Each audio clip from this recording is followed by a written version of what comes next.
Coming sir. ಏ ಬಾಪ, ಏನೋ ಇಷ್ಟೊಂದು ಬರ್ತಿದೆಯಾ? ಯಾಕೋ ಲೇಟು ಸರ್? ಕೋಳಿ ಕೂಗಿತ್ತು, ತಡವಾಯ್ತು ಸರ್. ನಮ್ಮನೆ ಹತ್ರ 5 ಗಂಟೆಗೆ ಕೂಗ್ತಲ್ಲೋ ಸರ್. ಆ ಕೋಳಿ ನಮ್ಮ ಮನೆ ಹತ್ರ ಬರೋಷ್ಟಿಗೆ 8 ಗಂಟೆ ಆಗಿತ್ತು ಸರ್. ಅಪ್ಪ, ಏನು ಹೇಳ್ತೀಯಾ? ಏನೋ ಒಂದು ಕಾರಣ ಹೇಳ್ಬೇಕಲ್ಲ, ಏನೋ ಒಂದು ಸುಳ್ಳು ಹೇಳ್ಬೇಕಲ್ಲೇನೋ. ಹೋಗ್ಲಿ ಅದು ಬಿಡು. ನಿಮ್ ಮನೆಯಲ್ಲಿರೋ ಎಲ್ಲರ ಹೆಸರು ಇಂಗ್ಲಿಷಲ್ಲೇ ಹೇಳಪ್ಪ ನಂಗೆ. ಸರಿ ಸರ್, ಖಚಿತ ಇಂಗ್ಲಿಷಲ್ಲೇ ಹೇಳ್ತೀನಿ ಸರ್ ನಿಮ್ಗೆ. ಸರಿ ಹೇಳಪ್ಪ, ಹೇಳು ಸರ್. ನಮ್ಮ ತಾಯಿ ಹೆಸರು full rice sir. Full rice, half rice, gobi rice, ಏನು ಇದು ಸರ್? ಫುಲ್ ರೈಸ್ ಅಂದ್ರೆ ಅನ್ನಪೂರ್ಣ ಸರ್. ಏನೋ ಹೇಳ್ದೆ ಸರ್. ನಮ್ಮ ತಂದೆ ಹೆಸರು ಬ್ಲ್ಯಾಕ್ ಬುಲ್ ಸರ್. ಏನೋ ಬ್ಲ್ಯಾಕ್ ಬುಲ್? ನಾನು ರೆಡ್ ಬುಲ್ ಕೇಳಿದ್ದೀನಿ, ನೀನು ಬ್ಲ್ಯಾಕ್ ಬುಲ್ ಅಂತ ಇದೆಯಾ? ಏನೋ ಇದು ಸರ್? ಬ್ಲ್ಯಾಕ್ ಬುಲ್ ಅಂದ್ರೆ ಕರಿ ಬಸವ ಸರ್.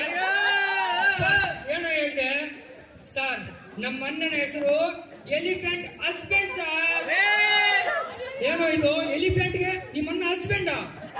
ಹಂಗಲ್ಲ ಸರ್, ಎಲಿಫೆಂಟ್ ಹಸ್ಬೆಂಡ್ ಅಂದ್ರೆ ಗಜಪತಿ ಸರ್. ಏನೋ ಇದು ಸರ್? ನನ್ನ ಹೆಸರು sir kiss king sir. Kiss king sir. ಏನು ನಿನ್ನ ಹೆಸರು? ಕಿಸ್ ಮತ್ತೆ ಕಿಂಗು. ನೀನು ಕಿಂಗ್ ಕೂಡ ಕಿಂಗ ನೀನು ಸರ್? ಅದು ಹಂಗಲ್ಲ ಸರ್. ಕಿಸ್ ಕಿಂಗ್ ಅಂದ್ರೆ ಮುತ್ತುರಾಜ ಸರ್. ನಾನು ಮುತ್ತುರಾಜ. ಏನೋ ನಾನು ನಿನಗೆ ಇಂಗ್ಲಿಷಲ್ಲಿ ಹೇಳಿ ಅಂತ ನನ್ನ ತಲೆ ಹೊಡೆದಂಗಾಯ್ತಲ್ಲೇನೋ. ಇದೆಲ್ಲ ಬಿಡು, ನಾನು ಚಿಕ್ಕ ಪ್ರಶ್ನೆ ಕೇಳ್ತೀನಿ, ಉತ್ತರ ಕೊಡ್ತೀಯಾ?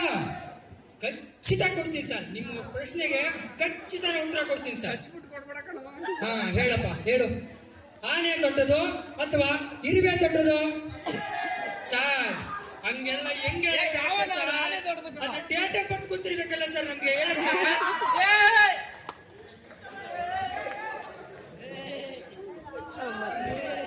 ಮನುಷ್ಯನಿಗೂ ಮತ್ತು ಮೊಬೈಲ್ಗೂ ಏನಪ್ಪ ವ್ಯತ್ಯಾಸ ಸರ್? ಮನುಷ್ಯನಿಗೆ ಕಾಲಿಲ್ಲದೆ ಬ್ಯಾಲೆನ್ಸ್ ಮಾಡಕ್ಕಾಗಲ್ಲ ಸರ್, ಆದ್ರೆ ಮೊಬೈಲ್ಗೆ ಬ್ಯಾಲೆನ್ಸ್ ಇಲ್ಲದೆ ಕಾಲ್ ಮಾಡಕ್ಕಾಗಲ್ಲ ಸರ್. ಏನು ಹೇಳ್ತಾ ಇದೀಯಾ ನೀನು? ಅವೆಲ್ಲ ಬಿಡು. 1 ರಿಂದ 10 ಸಂಖ್ಯೆ ಹೇಳಪ್ಪ. 1, 2, 3, 5, 6, 7, 8, 9, 10 ಸರ್. ಮುಗೀತು ಸರ್. ನಳಕ್ಕೆ ಎಲ್ಲೋ ಹೋಯ್ತು ಸರ್.